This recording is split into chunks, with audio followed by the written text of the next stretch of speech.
ici, donc on se retrouve donc à un lieu dit qui s'appelle la Schillig. Et donc on va voir au-dessus ce lieu sacré qu'on appelle le Tencel, montagne des dieux selon Adolf Landsberg.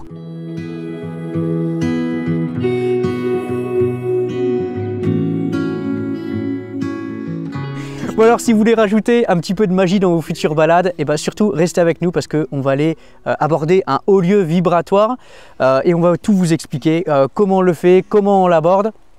Et pour ça, je ne suis pas tout seul, je suis accompagné de mes deux guides de la journée avec Véronique et Gilbert. Et en fait, Véronique, Gilbert, vous êtes tous les deux géobiologues.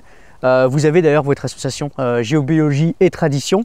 Et en fait, votre truc, c'est justement de pouvoir décoder l'invisible, rendre visible l'invisible et apporter, j'ai envie de dire, un peu cette subtilité aux choses et à l'environnement. Nos environnements, plein de choses, même dans un chemin, même ici, voilà, dans ce magnifique cadre du Tencel, il y a plein d'énergie. Alors il y a plein de choses que nous percevons, bien sûr, avec nos sens habituels, mais en même temps, on sent bien qu'il se passe autre chose, il y a une autre histoire ici.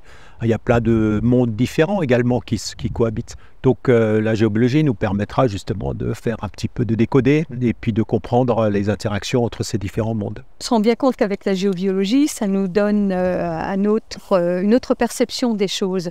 Déjà la nature qui nous entoure. Combien de personnes on a déjà emmené en stage en disant « mince, j'avais oublié ce que c'était que la nature, être dehors, pouvoir respirer, inspirer, se laisser inspirer tout simplement par la magie des lieux ou quel que soit l'endroit finalement, ça peut être aussi bien dans votre jardin ou sur votre lieu de vacances au bord de la mer. Il y a des choses parfois particulières et à l'aide de notre ressenti, parfois baguettes, parfois des pendules, on peut accéder à un autre étage, sur une autre petite marche où en se disant « waouh, qu'est-ce qui se passe ici ?»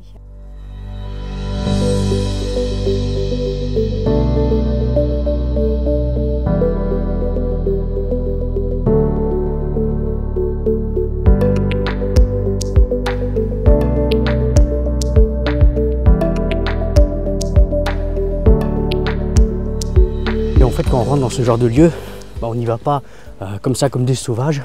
L'idéal, c'est d'arriver avec une intention.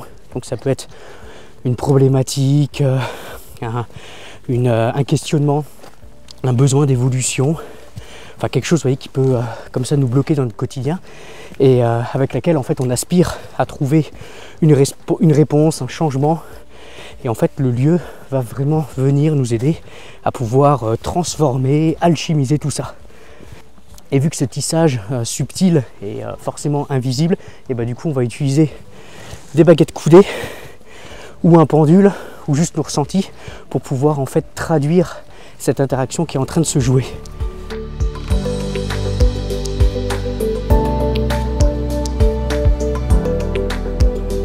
Ce que j'approche ici, voilà. Je retrouve ce besoin, stop.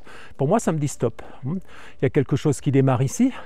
Et si j'observe, bien sûr, il y a cette belle roche, cette pierre des cordonniers, mais en même temps, je vais retrouver quoi? Je vais retrouver cette encoche-là. Et quelque part, cette encoche, c'est un peu comme, tout simplement, je me relie à quelque chose. Ouais. Et là, quelque part, rien qu'en faire ça, je sens bien que quelque part, mon émotionnel lâche, mon mental se pose, il y a comme un point d'inflexion un petit peu. Voilà, je me retrouve juste ici et maintenant. C'est comme si une petite remise à zéro, un reset.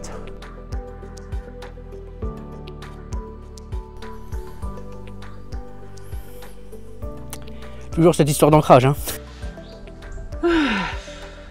Pour pouvoir, moi, que je rentre dans le lieu, je vois bien en fait que c'est dans les racines que ça vient me chercher. Peut-être que pour d'autres personnes, ça serait sur d'autres endroits. Mais en tout cas, pour moi, c'est vraiment dans les racines.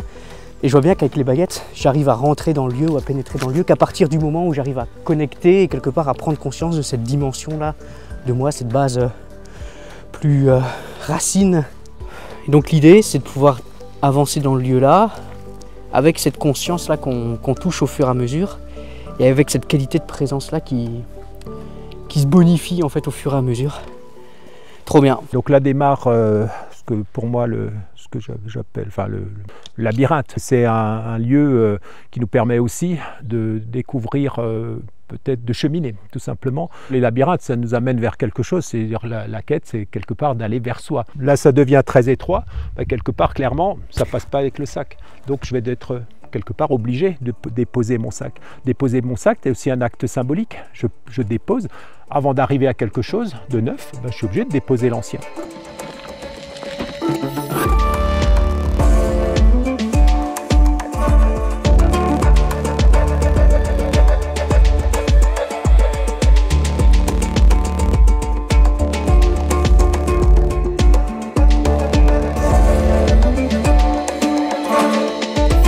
C'est comme un point d'information qui me fait tourner sur l'intérieur. Donc je laisse vraiment faire. Ouh.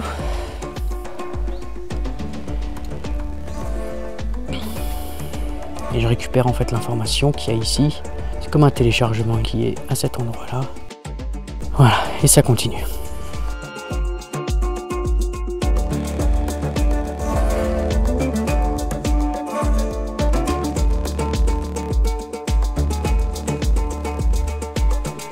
Tu vois là, ça me refait tourner autour de l'arbre. C'est... j'adore.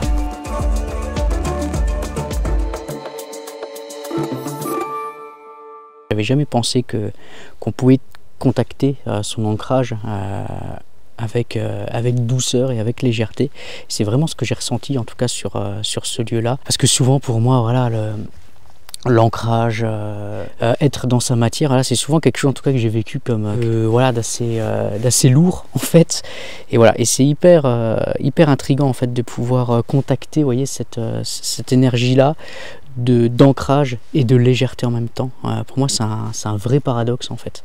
C'est vraiment une expérience en tout cas que je vous invite à pouvoir réaliser. Vous voyez, pas juste rentrer dans un lieu comme ça simplement parce qu'il est joli, mais aussi avec la conscience et votre intention, et vous allez voir qu'en tout cas ça va vous permettre de pouvoir vraiment vous élever en conscience. C'est Saint Bernard qui disait que dans les forêts, tu trouves la réponse à tes questions.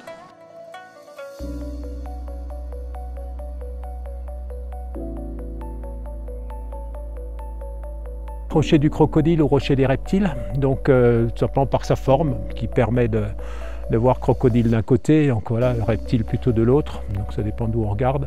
Et bon, c'est une image, c'est un nom. Néanmoins, ce qui est intéressant sur cette pierre, c'est l'énergie qu'elle dégage. Voilà, ici, j'ai une énergie qui... Donc on retrouve toute l'énergie de l'arête, toute l'énergie qu'on appelle du Tenchel, puisque c'est le lieu qui dit ça. Donc on retrouve cette énergie qui est simplement comme une aiguille d'acupuncture, ici qui est couchée, ce qui est intéressant, parce que si elle était debout comme un menhir, elle ne serait pas accessible.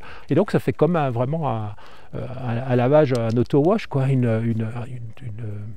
un bain, une douche énergétique, mais énorme, quoi. C'est là où j'ai du mal à trouver les mots, tellement c'est énorme. Donc on aura toute l'énergie de la terre transmise au rocher, voilà, qui me baigne.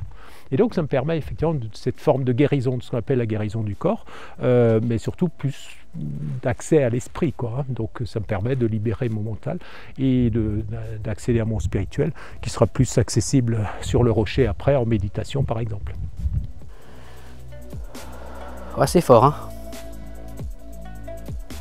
Et pour savoir du coup combien de temps on peut rester à cet endroit, du coup on peut utiliser nos baguettes comme un moyen de montrer en tout cas l'état de progression, l'état de chargement.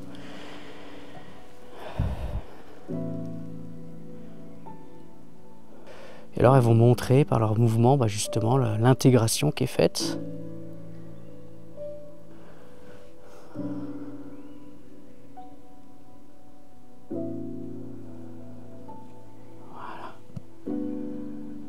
Et vous voyez, naturellement, en fait, elles vont vous montrer après la suite du chemin. Et dans ce cas-là, il y a juste à les suivre. Et en fait, toute cette ascension, elle n'est pas faite pour rien, elle a un but. C'est tout simplement l'élévation spirituelle. Et quoi de mieux, en fait, que de ce beau panorama, de ce bel endroit, pour pouvoir justement alchimiser tout ça. En tout cas, moi, je me sens vraiment brassé dans tous les sens, que ce soit au niveau de mon corps, de ma matière, au niveau de mon cœur, au niveau de mon esprit. Enfin voilà, c'est vraiment tous mes sens qui sont activés. Et là, maintenant que nous allons redescendre, c'est redescendre dans l'ascenseur, mais aussi énergétiquement. Ah ouais. C'est-à-dire qu'il y a une petite astuce que franchement on fait de temps à autre quand on est vraiment trop chargé pour passer une bonne nuit. pas être trop dans l'excitation et puis faire des marsupilamines dans le lit pendant la nuit. C'est ça. C'est de compter, par exemple, on va dire 50 000 unités bovis, puisqu'on parle en unités bovis, redescendre 35, 34, 33, etc., jusqu'à arriver à nos seuils. Mais vraiment redescendre par palier comme on le ferait en plongée, tu vois. Pourquoi on fait tout ça? En fait, c'est pour être joyeux, pour être le mieux possible de notre vie, tu crois pas? Ouais, moi je pense que cette joie... Si, puis se sentir vivant aussi. Se sentir vivant, ce côté joie partagée.